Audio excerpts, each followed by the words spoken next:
Abordons maintenant les applications concrètes du système Rhesus. Elles concernent essentiellement la transfusion sanguine, la grossesse et anémie hémolytique du nouveau-né et la transplantation d'organes. En ce qui concerne la transfusion, lors d'une transfusion, un individu Rhesus Plus peut recevoir une poche du sang Rhesus Plus ou Rhesus Moins sans risque noté.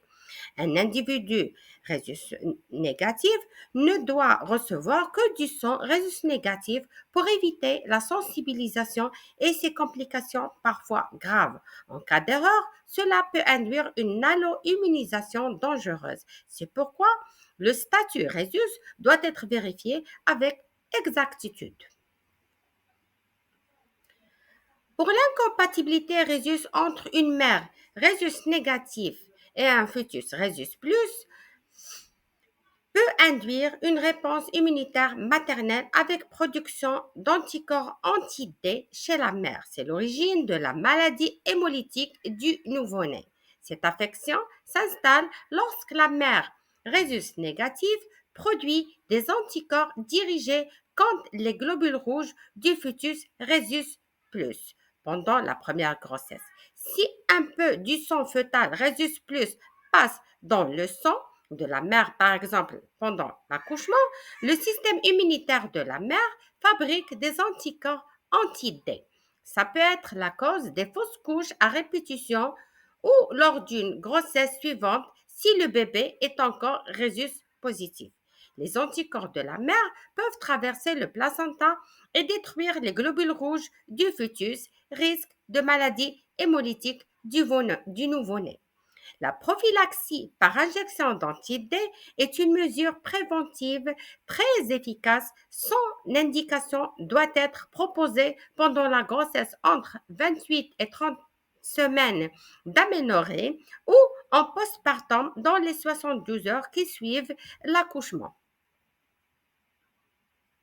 Un suivi prénatal rigoureux, des tests sérologiques répétés chez les mères rhésus négatives permet d'identifier précocement un risque d'allo-immunisation.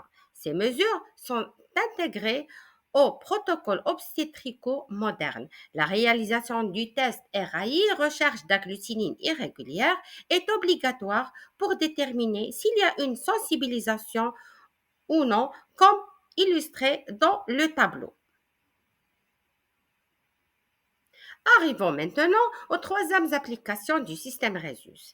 L'importance du système Rhesus dans le contexte de la transplantation d'organes est très délicate. Une incompatibilité Rhesus peut provoquer une réaction immunitaire sévère, menaçant le succès de la greffe, car le système immunitaire du receveur peut reconnaître l'organe greffé comme un corps étranger. C'est pourquoi on cherche systématiquement à avoir une compatibilité exacte des deux systèmes, groupage ABO-Rhesus, des donneurs et receveurs.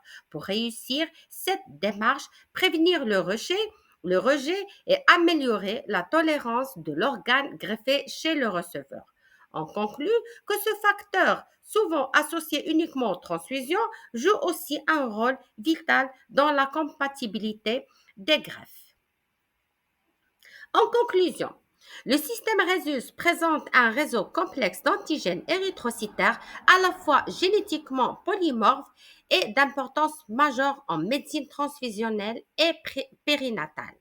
Une connaissance précise de ces bases moléculaires et immunologiques est essentielle pour prévenir les applications liées à l'allo-immunisation. Il est souvent résumé par la mention RH plus ou RH-. Il doit être mentionné sur la carte du groupage de l'individu en complément du groupage ABO.